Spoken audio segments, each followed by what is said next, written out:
Mm-hmm.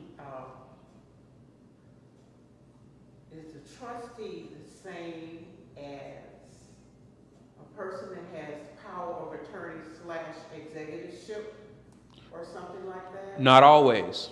So, go I'm ahead. trying to understand the difference between a trust and a will. Okay. You know, that whole thing. Well, a trust is the mechanism that lets you avoid probate. It's basically it's another entity, because what happens is while you're alive, now some people have what they call irrevocable trust while they're alive, but what typically happens if you're setting up a trust to avoid probate, it's a revocable living trust. And then once you die, it triggers and turns into an irrevocable trust, and whoever your trustee is has to get an EIN number for your trust. Trustee still meaning power of attorney, a person that has power of attorney? Not necessarily, because the reason why I want to make sure there's a clear distinction is because sometimes there's power of attorney with finances, there's power of attorney with medical, right? So you can have a trustee that isn't necessarily your power of attorney with your medical decisions. And you can have a trustee that isn't necessarily your power of attorney with financial decisions. They're just the one that comes into place once you pass away. All right. So a lot of once you die, yeah, that trustee has a lot of power. But while you're alive, you're also going to have some power of attorneys in place. And we're actually going to discuss that, because just like a trust, anybody have any medical or financial power of attorneys currently? No? Medical or financial power of attorney? Yeah, like a living, it can be a living will. Do y'all have co-decision makers on that too? They're going to shut down the government. Do you understand what I'm saying? I have 3. They all live out of state. Are they? One lives in state here, Florida, so she has my bank account here. Mm-hmm. The other lives in another state. She's on my bank account there. Mm-hmm.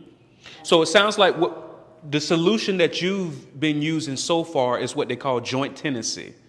Basically saying, as long as I put one of my children's name on the title of my home, as long as I put one of my children's name on my bank account, my savings and my checking account, then it avoids probate, right? I haven't done it on my Huh? I guess that's a question. I haven't put them on my house.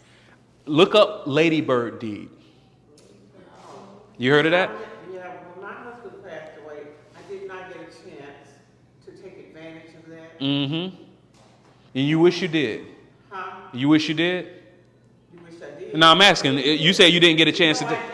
I did not get to take advantage of that. But do you? At the time, I think the time passed or it Mhm. expired or Would something you like have that. chosen to do it if you could?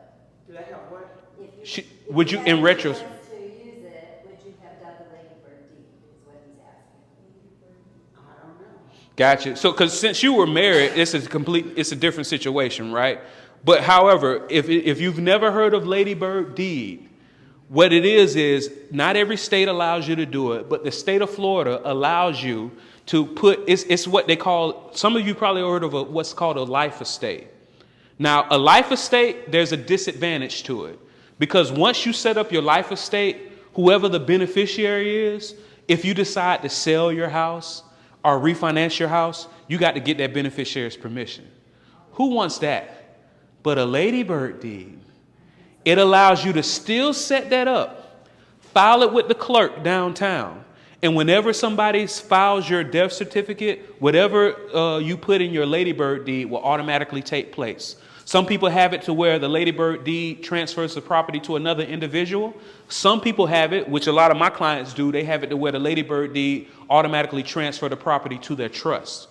And the reason why you don't want to do, most people choose not to do that before they die is because you still want your kids to get what they call step-up basis. Anybody ever heard of step-up basis? All right, so let's say you bought a house 30 years ago, right? And when you bought this house 30 years ago, the house was valued at $50,000. And then when you die, now it's at $300,000. What step-up basis means is whenever that property transfers to your child, it transfers from that 50 basis to that 300,000 basis. But if you transfer the property while you are alive, step-up basis is gone. So that means if they ever sell your property, instead of only having to pay taxes on the difference between $300,000 for what they sell it for, now they have to pay taxes on the difference of that $50,000. A Lady Bird deed allows you to avoid that. And if any of you currently have any Medicaid, utilizing a Lady Bird deed instead of transferring also keeps you from having to deal with a lot of headache with your Medicaid and all of that. All right? Yes, ma'am. Randolph, I'm gonna have to leave. Okay. Excuse. Okay. And so, I'll have to contact you because I would like to know more, Yes, ma'am. you know, what you're talking about here today.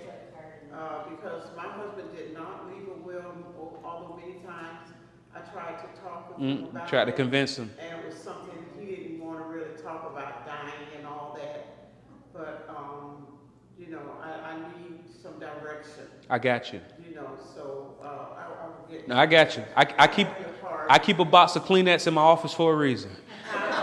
Because I keep a box of Kleenex in my office for a reason. Usually it's the woman of the family that's leading the charge with getting this taken care of. And usually when they find out that I exist, the waterworks come.